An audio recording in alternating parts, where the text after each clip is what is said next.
Hai Sobat Pintar, jumpa lagi dengan Kak Kiki Tentor Biologi. Pada video kali ini kita akan membahas soal tryout UTBK tahun 2021, tentunya mata pelajaran biologi.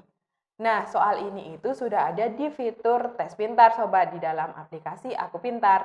Jadi bagi Sobat Pintar yang belum coba kerjakan soalnya, nanti cek di aplikasi ya.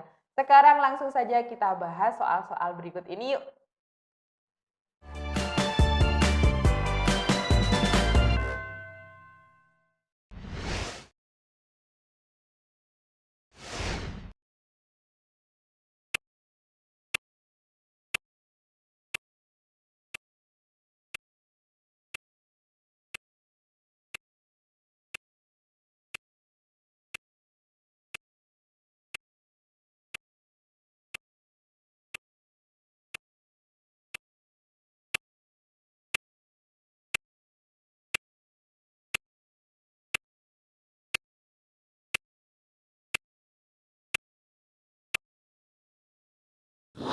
Gimana Sobat, gampang atau susah soalnya? Masih ingat gak Sobat Pintar dengan cabang-cabang ilmu biologi?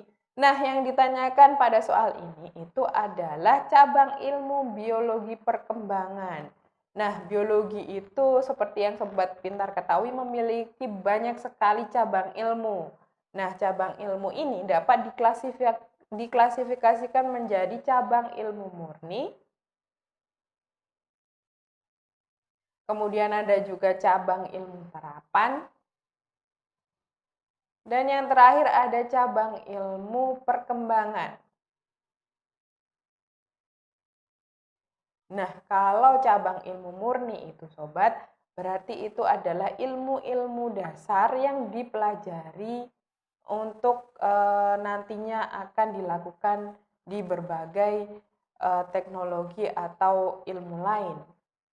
Nah, contohnya untuk pilihan di sini yang termasuk dalam cabang ilmu murni adalah morfologi yang mempelajari tentang struktur tubuh luar suatu makhluk hidup. Kemudian fisiologi di sini, Sobat, ini juga merupakan cabang ilmu murni. Nah, fisiologi ini mempelajari fungsi komponen tubuh pada makhluk hidup. Ini dua-duanya berarti merupakan cabang ilmu murni. Sedangkan yang ditanyakan adalah perkembangan, jadi ini kurang tepat ya Sobat. Kemudian yang murni lagi di pilihan jawaban kita ketahui ada patologi. Patologi ini adalah ilmu yang mempelajari tentang patogen. Patogen itu berarti adalah organisme yang merugikan terhadap manusia atau yang menimbulkan penyakit, itu disebut patogen. Nah, kemudian kita ke ilmu terapan. Ilmu terapan ini jadi adalah aplikasi dari berbagai ilmu murni. Jadi nanti akan diterapkan di suatu bidang. Nah, di sini itu dapat kita ketahui yang termasuk dalam cabang ilmu biologi terapan adalah di sini ada hortikultura. Di sini dia mempelajari tentang cara bercocok tanam. Kemudian peternakan. Peternakan di sini juga termasuk dalam cabang ilmu terapan ya, Sobat. Kemudian yang ditanyakan di sini ada cabang ilmu perkembangan.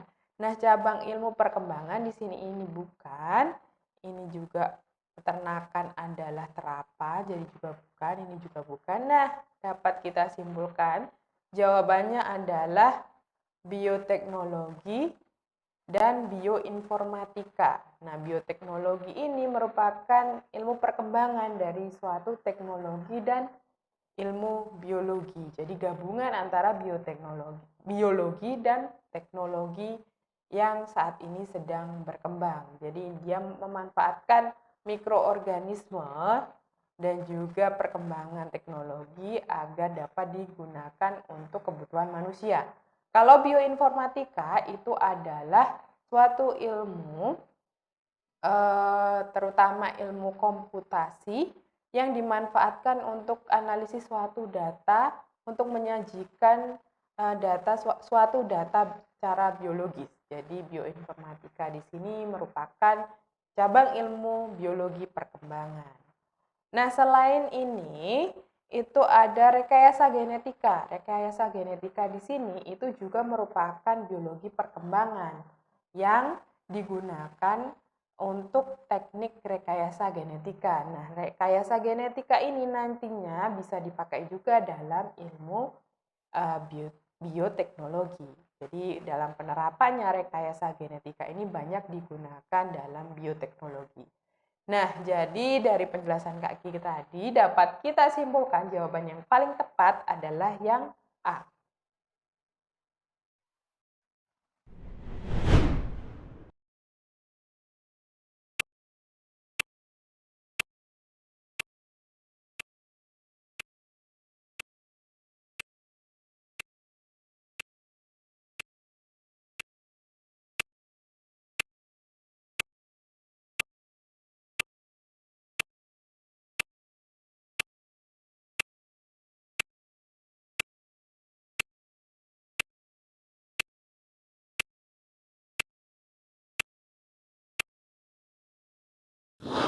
Gimana sobat, masih ingat nggak tentang istilah kiasma? Nah, yang ditanyakan pada soal ini adalah terbentuknya kiasma terjadi pada tahap.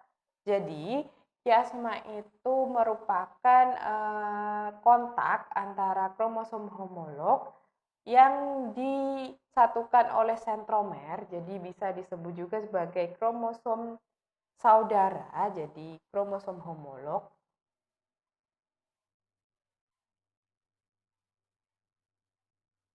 itu disatukan oleh sentromer. Nah, di sini itu terjadi kontak.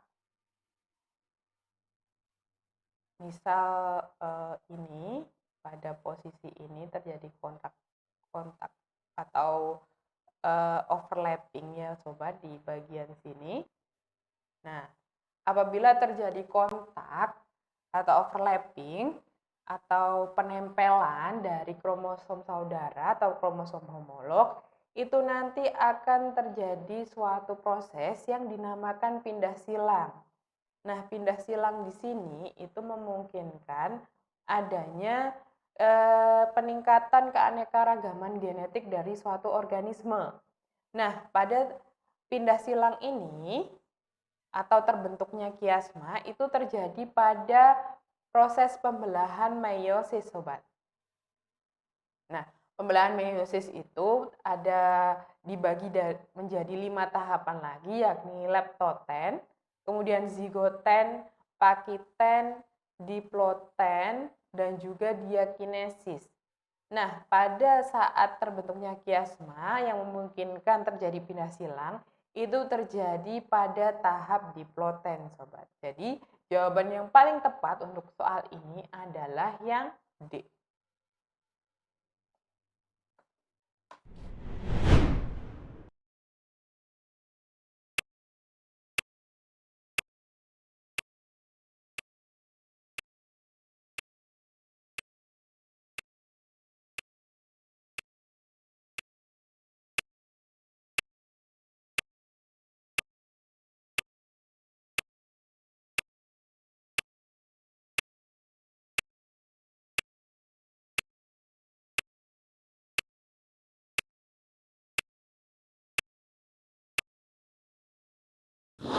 Gimana sobat, sudah coba dikerjakan? Masih ingat nggak dengan yang namanya spermatogenesis atau proses terbentuknya sperma? Jadi yang ditanyakan di sini adalah perkembangan spermatid menjadi sperma merupakan proses. Nah, masih ingat nggak sobat dengan tahap-tahap dari spermatogenesis? Yang pertama adalah proses pembelahan mitosis spermatogonium. Jadi spermatogonium itu akan mengalami pembelahan mitosis menjadi spermatosit primer. Kemudian spermatosit primer akan mengalami pembelahan meiosis menjadi spermatosit sekunder. Nah, spermatosit sekunder ini kemudian membelah secara meiosis menjadi spermatid. Spermatid di sini itu belum siap untuk dikeluarkan untuk melakukan pembuahan terhadap ovum, sobat. Karena dia di sini belum memiliki alat pergerakan yang dinamakan dengan ekor. Jadi spermatid di sini akan berkembang menjadi sperma. Nah, perkembangan dari spermatid menjadi sperma kalau di sini tadi proses pembelahannya melalui mitosis dan meiosis, kalau perkembangan ekor dari spermatid menjadi sperma di sini itu merupakan proses diferensiasi. Nah, kalau sitokinesis pada pilihan jawaban A itu adalah proses akhir dari suatu pembelahan sel, yaitu pembelahan atau pembagian sitoplasma menjadi sama rata, itu dinamakan sitokinesis. Kemudian kalau diferensiasi ini tadi, contohnya itu adalah sel yang belum matang, itu akan berkembang menjadi sel yang lebih kompleks menjadi sel sperma yang memiliki ekor. Ini disebut juga diferensiasi. Kalau reduksi itu berarti malah terjadi kehilangan sesuatu ya sobat. Misalnya dari yang semula punya ekor seperti berudu pada katak, dari yang semula kecebong yang memiliki ekor menjadi katak dewasa yang tidak memiliki ekor. Nah, itu namanya reduksi ekor. Kemudian kalau meiosis tadi, dia itu pembelahan sel yang semula memiliki kromosom 2N menjadi N, itu adalah meiosis. Kalau spesialisasi itu berarti itu suatu sel yang sudah berkembang, sel yang matang atau sel dewasa itu akan terspesialisasi menjadi struktur yang lebih kompleks. Kalau diferensiasi tadi sel yang belum matang menjadi lebih kompleks, kayak spesialisasi itu dia menjadi struktur yang sudah terdiferensiasi akan berkembang lagi menjadi spesialisasi menjadi struktur yang lebih kompleks. Jadi jawaban yang paling tepat untuk soal ini adalah yang B.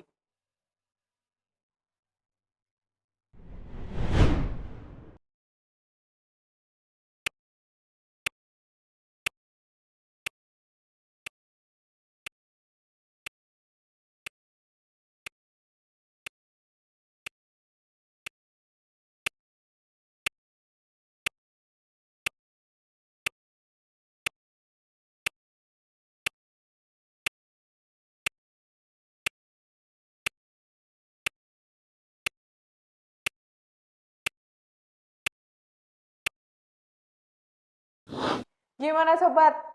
Sudah dikerjakan belum? Gampang nggak soalnya? Kalau sobat pintar masih ingat tentang proses atau tahapan dalam fotosintesis, tentunya sobat pintar dapat dengan mudah mengerjakan soal ini. Jadi pertanyaannya di sini adalah pernyataan yang benar tentang transport elektron. Nah, transport elektron ini merupakan bagian akhir dari proses fotosintesis. Itu dibagi menjadi dua sobat, ada yang siklik, ada juga yang non siklik. Nah, kalau siklik tentunya ini prosesnya itu berputar atau melingkar. Kalau non siklik seperti namanya itu adalah linier, terbuka. Jadi perbedaannya itu ada di antara fotosistem yang dilibatkan sobat. Ada fotosistem 1, ada fotosistem 2. Nah, kalau fotosistem 1 di sini itu adalah dinamakan dengan P700. Nah, penamaannya di sini ada penamaan dari fotosistem 1 P700 ini terkait dengan panjang gelombang maksimum yang dapat diserap.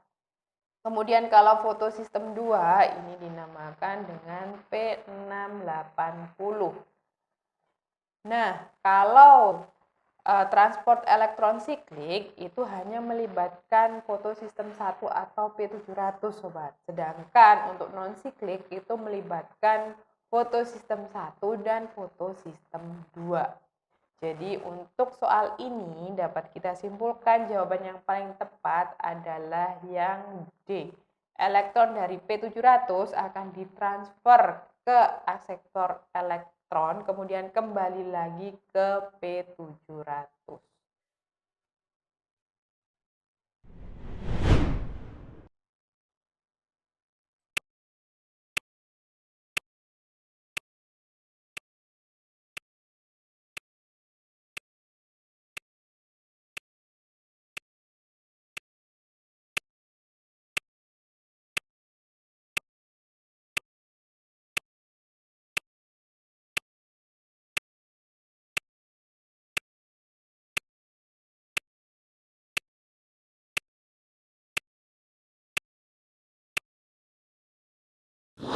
Nah, berikut ini ada soal lagi tentang fotosintesis ya sobat, masih dengan fotosintesis.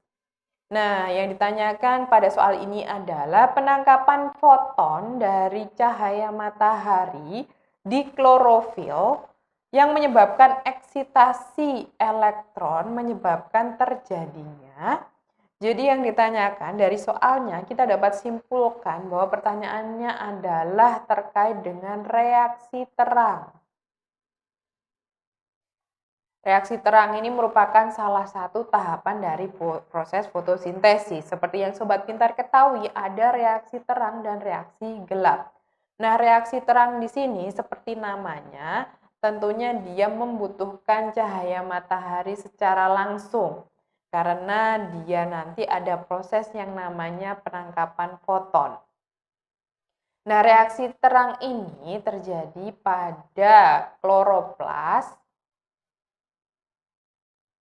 terutama pada membran tilakoid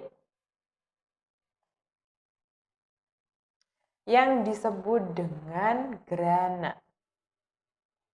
Nah, ini tempat jadi reaksi terang. Nah, terjadinya reaksi terang di sini akan melibatkan pigmen warna atau klorofil. Jadi klorofil ini dilibatkan dalam proses penangkapan foton. Jadi cahaya matahari yang memiliki spektrum warna tertentu itu akan nantinya ditangkap oleh klorofil. Nah, penangkapan foton dari cahaya matahari oleh klorofil ini akan menyebabkan eksitasi atau pelepasan elektron, sobat. Nah, pelepasan elektron di sini akan menjadikan klorofil tersebut tidak stabil. Jadi ketidakstabilan klorofil ini akan digantikan dengan proses yang dinamakan dengan aktivasi klorofil.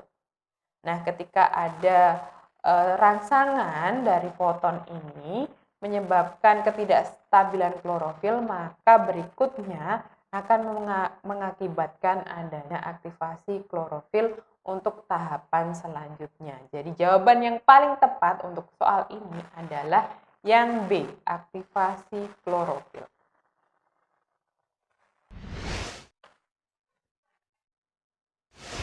Nah sobat, itu tadi beberapa soal dan pembahasan TUU TBK tahun 2021. Semoga soal biologi tadi dapat membantu sobat pintar untuk mempersiapkan diri menghadapi UTBK ya. Saksikan terus live di episode berikutnya. Belajar pintar bersama Aku Pintar. Sampai jumpa.